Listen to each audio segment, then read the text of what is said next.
એટલે જ વલ્લભે કહ્યું છે, ભક્તિ બહાર દેખાડો કરવાની વસ્તુ નથી.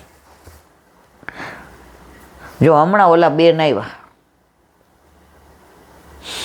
હવે ઠાકોરજી જ કરે, બરાબર, ક્યાંય રહે છે. એ કે ના, મને તો અહીંયા દર્શન ક્યાં જવું. એ કે 5 મંદિર જઈને આવી, છેલ્લે તમારી પાસે આવી.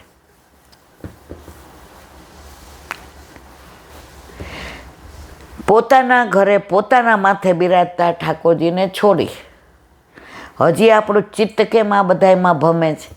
હજી આપણને આપણા ઘરે આપણા માથે બિરાજતા આપણા ઠાકોરજીમાં આસક્તિ નથી. આસક્તિ હોય તો આપણું સર્વસ્વ જે છે, હા તમે ચાલવા નીકળ્યા કે ત્યાંથી તો અવશ્ય જાઓ, પણ તમે 2-2.5 કલાક સવારે બગાડી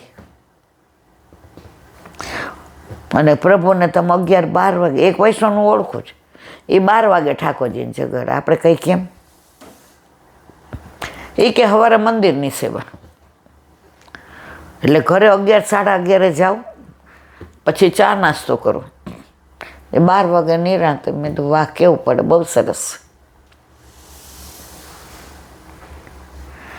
જ્યાં સુધી આપણા ઠાકોરજીમાં આસક્તિ ન થાય ને, બધા, કારણ કે બહાર શું છે? વૈભવ છે. વૈભવ આપણા ઘરે છે એટલો ક્યાંય નથી. આજે એક ભગવદીએ મને સરસ વાત કરી કે એક જણે પ્રશ્ન કર્યો કે ઠાકોરજીના અવતાર કેટલા? એટલે કે 24 ના અંતે બધા બોલતા હતા. પણ એ કે એક પ્રાચીન વૈષ્ણવ ઈલાબેન મને એવું કીધું હતું, ઠાકોરજીના અવતાર ગણ્યા ગણાય નહીં ને વીણા વીણા. મેં કીધું સમજાય એવું કહો, મોટી ઉંમરના. તો એણે સરસ કીધું, એ કે આ બધા તો ખરા જ, કે પરશુરામ ને આપણે વામન અવતાર ને આપણે રામ ને એ બધું ખરાબર, પણ ગણ્યા ગણાય નહીં એટલા એ મેં તો ન સમજાણું. એણે સમજાવ્યું 550 વર્ષ પહેલાં આપણા વલ્લભે ગોલોક છોડીને આટલું મોટું સુખ છોડીને કેમ પધાર્યા? આપણા માટે.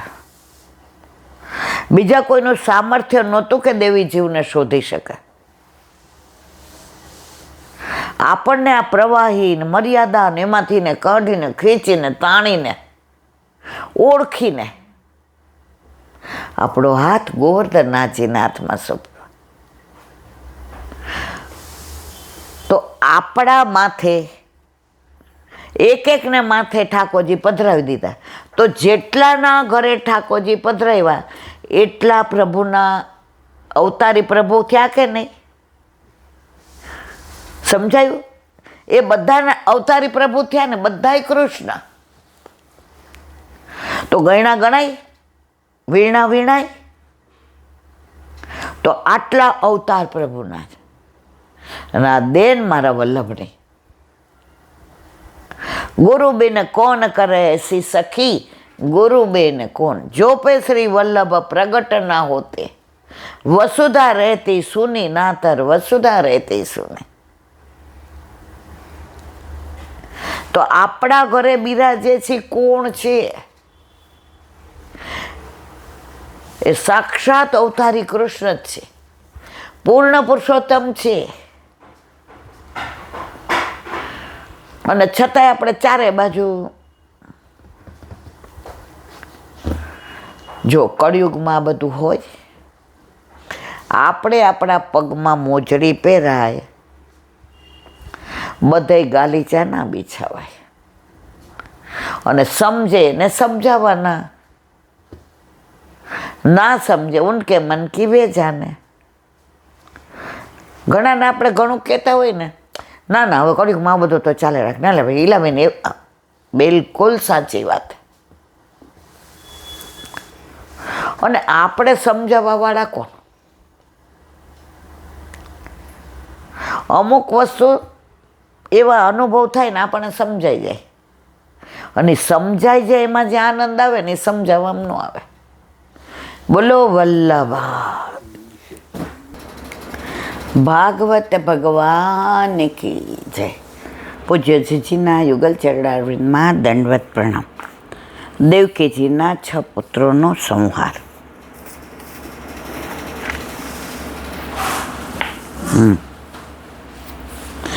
કંસનો કાસદ મારફતે ઘોડો વસુદેવજીને ત્યાં આવ્યો.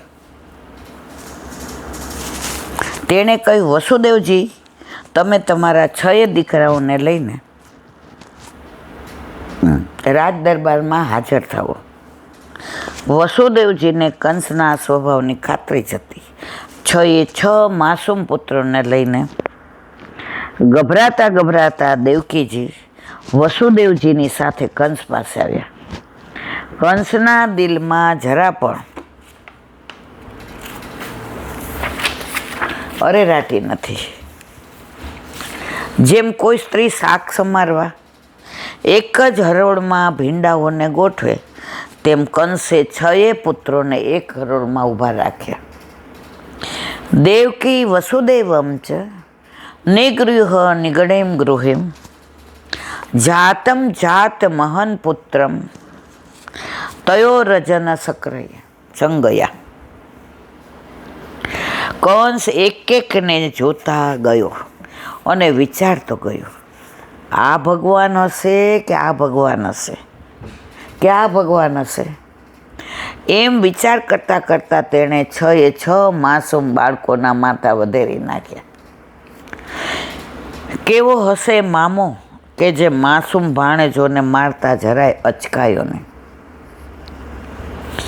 અજાણ્યા બાળકને ટપલું મારતા આપણું મન કંપી જાય, ત્યારે આ બાળકોના ગળામાં તલવાર ભોંકતા એ કંસનો હાથ જરા પણ ધ્રુજ્યો નહીં.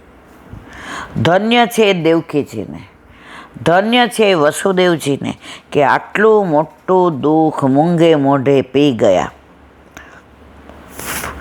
તેઓ વિચાર કરે છે, આજે દુઃખના દાડા છે તો કાલે સુખનો સૂરજ જરૂર ઉગશે.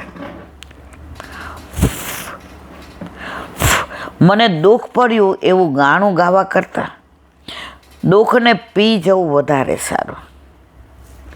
આ ભક્તોના હૃદયમાં આવી સુંદર ભાવના જાગૃત થઈ છે. દેવકીજીનું મન રડવાને તત્પર થયું.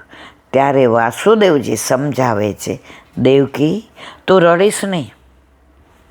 આપણો 8મો પુત્ર આખા જગતનું દુઃખ દર્દ દૂર કરશે. એક દિવસ એવો ઉગશે જ્યારે આપણી ગોદમાં આખી દુનિયાને ન વળે એવું અભૂતપૂર્વ તત્વ પોઢેલું હશે. દેવકી માં હોવા છતાં આજે તેમણે પોતાના મનને કઠોર કરી 6 પુત્રના વધનું કારમું દુઃખ સહન કરી લીધું. દેવકીજીના માતૃત્વનો આપણને વિચાર થાય. આટલું કંસે કરવા છતાં તેમણે કંસને દુષ્ટ કહ્યો નથી. ઉગ્રસેન અને દેવક રાજા કંસને એના કાળા કામ માટે લડવા ગયા. કોણ? ઉગ્રસેન. દેવક રાજા દેવકીના પિતા અને ઉગ્રસેન એના કાકા થાય. એ કંસને લડવા ગયા. આવું કરે ભાણેજરાઓને? કંસ તે આ શું કર્યું? તારા ભાણેજોનો વધ કર્યો? ઉગ્રસેને કહી દે, કંસ તો મારું રાજ્ય છોડીને ચાલ્યો જા. કંસે કહ્યું, પિતાજી, તમારે જવું હોય તો જાઓ, હું શા માટે જાઉં? આ રાજ્ય તમારું નથી, આ રાજ્ય તો મારું છે. કંસે ઉગ્રસેન સામે બગાવત કરી. કંસના સાગરીતોએ ગુપ્ત રીખે આખી બાજી ગોઠવી રાખી હતી. કંસના ઈશારે તેમણે વૃદ્ધ ઉગ્રસેન અને દેવક રાજાને પકડીને જેલમાં પૂરી દીધા. એ વૃદ્ધોનું સાંભળે કોણ?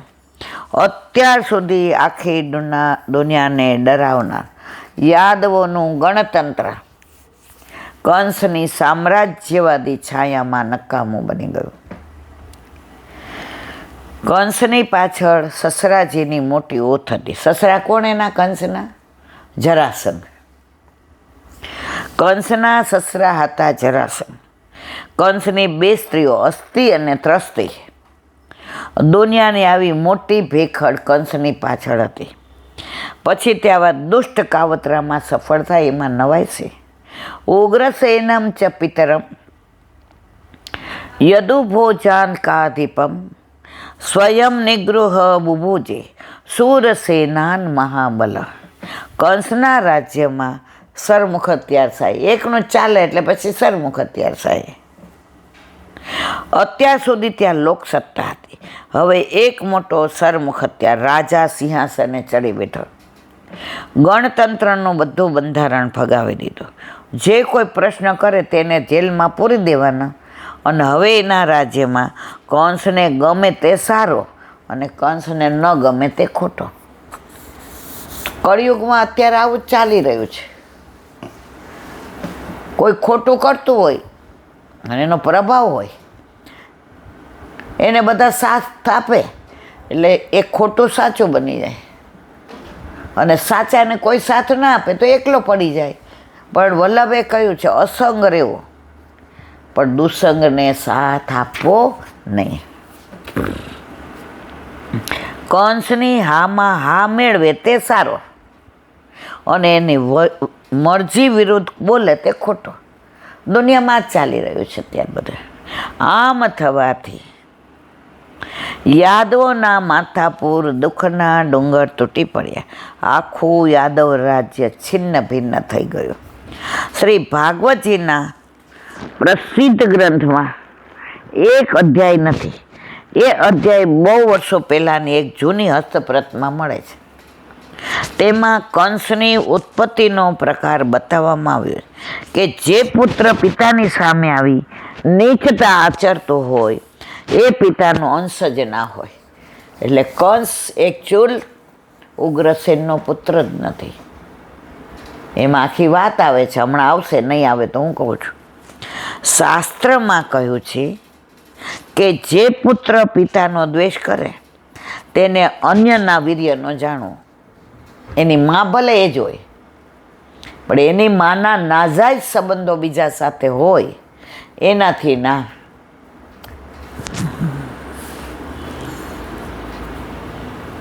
કંસની માતા અગાસીમાં ફરતી હતી ત્યારે ગંધર્વ ત્યાં ઉગ્રસેન રાજાનું રૂપ લઈને આવ્યો. તે દ્વારા થયેલો પુત્ર તે કંસ. જુઓ, ઉગ્રસેનનો પુત્ર હોત તો આવો ના હોત. કંસની માતા અગાસીમાં વાળ ધોઈને સૂકવતી હતી, ત્યાં કોઈ ગંધર્વ ઉગ્રસેનનું રૂપ લઈને આવ્યો અને ના કરવાનું કાર્ય કર્યું. એના દ્વારા જે પ્રગટ થયો તે કંસ. એટલે આવો જ હોય ને. આથી કંસના શરીરમાં યાદવનું લોહી જ નહોતું, પેલા ગંધર્વનો લોહી હતો. તેથી એની દ્રષ્ટિમાં વિશુદ્ધ સદભાવ જ નહોતો. જો ઉગ્રસેનનો પુત્ર હોત તો ભાણે, પણ આ બધું પ્રભુ લીલા છે. એણે આવું ના કર્યું હોત તો પ્રભુ 8મો ગર્ભ થઈને કેવી રીતે આવત? પરિણામે તે આખા યાદવ કુળનો લાંછન બનીને પ્રગટ થયો. ગીતાજીમાં ભગવાને બીજ શુદ્ધિ કરતાં પણ ક્ષેત્ર શુદ્ધિનું વધારે મોટું મહત્વ બતાવ્યું છે. જે ક્ષેત્રમાં બીજ વવાય છે તે ક્ષેત્રના સંસ્કારો જ બીજને પલ્લવિત બનાવવામાં ભાગ. જો બીજ સારું હોય, સરસ હોય, ઊંચા ભાવનું હોય, ઊંચું હોય, પણ રણભૂમિ હોય તો બીજ કરતાં ક્યાં બીજ વાવો છો ને એના ઉપર આધાર રાખે છે.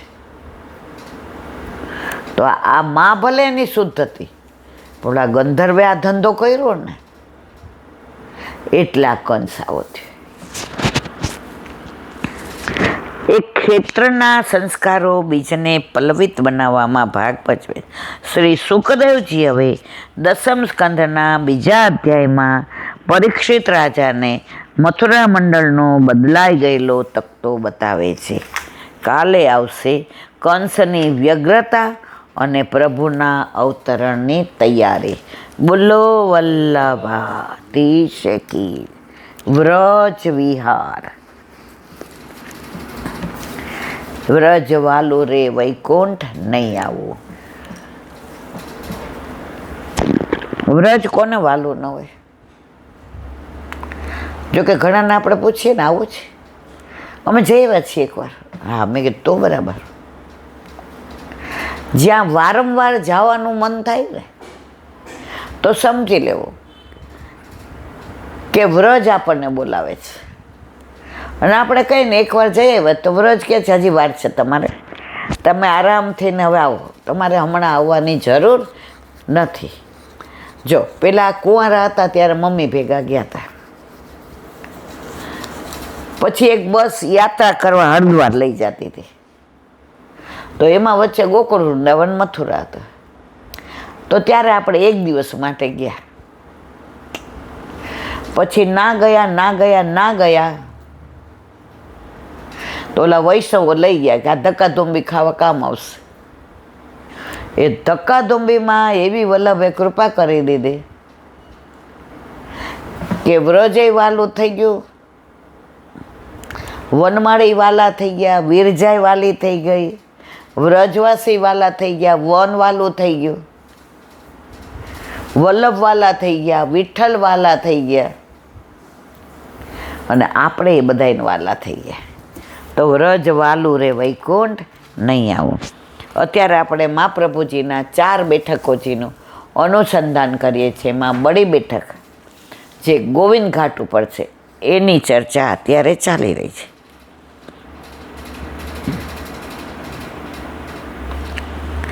બ્રહ્મ સંબંધ કરવાથી બધાના દેહ અને જીવના બધા દોષો ચોક્કસ દૂર થાય છે. દોષ કેટલા પ્રકારના? 5: રૂપ, ગંધ, સ્પર્શ, શબ્દ અને રસ.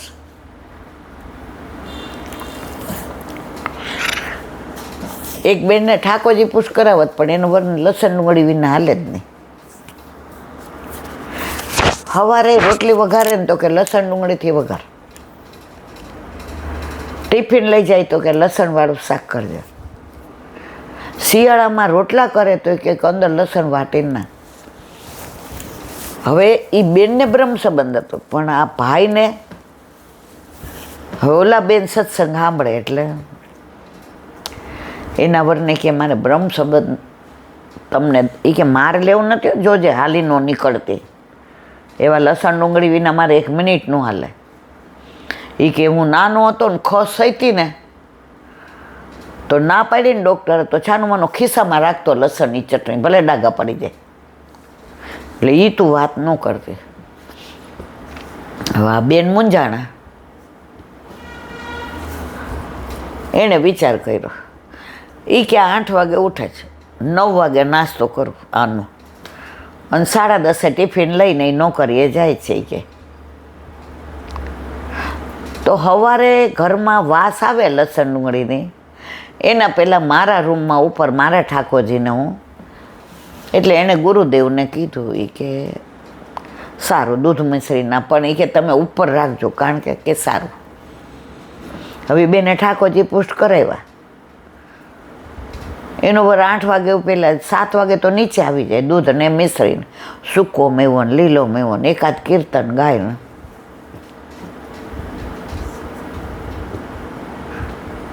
હવે ઓલાને સવારે આ જે ખાવા પીવું મિશ્રી લઈ આવે એ ચામાં નાખી દે, જળ લઈ આવે એ ગોળામાં નાખી દે માટલામાં. એટલે સવારે નાસ્તો કરતો હતો તો એકવાર કે તને સવાર નથી ગમતું નહીં આ લસણ ડુંગળીને ઘરમાં વાસ આવે, કોક આવે તારા વૈષ્ણવ, એમ કે તારા વૈષ્ણવ, કારણ કે આવતા જતા હોય ને કોઈ જય શ્રી કૃષ્ણ કરે એટલે આ બિચારી એમ કે આવો ને તો મિશ્રી રાખ્યું હોય. એ કે તારે વૈષ્ણવ, એ કે ન ગમે, પણ હવે તમને એ કે હવે નાસ્તામાં ન કરતી, બપોરમાં ટિફિનમાં કરી દેજે ને હાંજે. ઓલી કે હારું, ઓલી બોલતી નથી, મેં ઠાકોરજી પુષ્ટ કરાવ્યા. ઓલો તો બપોરે લઈ જાય એટલે એનું ગ્રુપ જ બધું એ જ, એટલે નોનવેજ નહીં પણ લસણ ડુંગળી ને એ જ બહારથી મંગાવે, પેલા સમોસા નાન તેને તોય લસણ ડુંગળીવાળા. હવે એકવાર એને એવી એસિડિટી થઈ કે એને એમ થયું મને એટેક આવી જશે. ને મારતી ગાડીએ ઘરે આવ્યો. એ કે કુસુમ આજે કાંઈ ચેન નથી હોય કે આમ તેમ. એટલે ઓલી કે શું ખાધું હતું? એ કે ટિફિન તો એમને પડ્યું, 4 સમોસા દાબી ગયો, લસણ ને ડુંગળીને. ઓલી કે ઊભા રહ્યો. એણે એસિડિટીની ગોળી દીધી, 4 એલચી ચવાવડાવી, પછી વેનીલા આઈસ્ક્રીમ દીધો. કેવું લાગે છે? એ કે હવે થોડું સારું લાગે છે. અહીંયા આવ્યો ને મને એમ થયું ક્યાંક ભટકાડી દઈશી કે એ કે આ ઘરનું હોય તો હું કામ ને બહારનું ખાઉં છું. એ કે આ એસિડિટીમાં આવું થાય? એ કે જો પણ સારું, પણ 4 વાગતા તો એને એકદમ સારું થઈ ગયું. એટલે ઓલીએ કીધું શું બનાવું? એ કે ભાખરીને શાક, પણ લસણ ડુંગળી ન નાખતી, આજે મારી તબિયત નથી સારી. ઓલે આશ્ચર્ય તો તાવ હોય તો સારો એ ક્યાં તો. એટલે લસણ ડુંગળીમાં ઓલી એનું જુદું કાઢી લે. એણે એને પિયરમાં જોયું નહોતું, ચાહે બિચારીને સુધારતાય નહોતું આવડતું. પહેલા દિવસે સાસુએ કીધું ને કે લીલું લસણ સુધારી રાખજો વઘારમાં નાખવા, અને આ ડુંગળી જુદી રાખજો. વિચાર કરે આમાં કયું? બિચારી એટલી પેલી હતી. એટલે સાંજે બે સાથે જમવા બેઠા.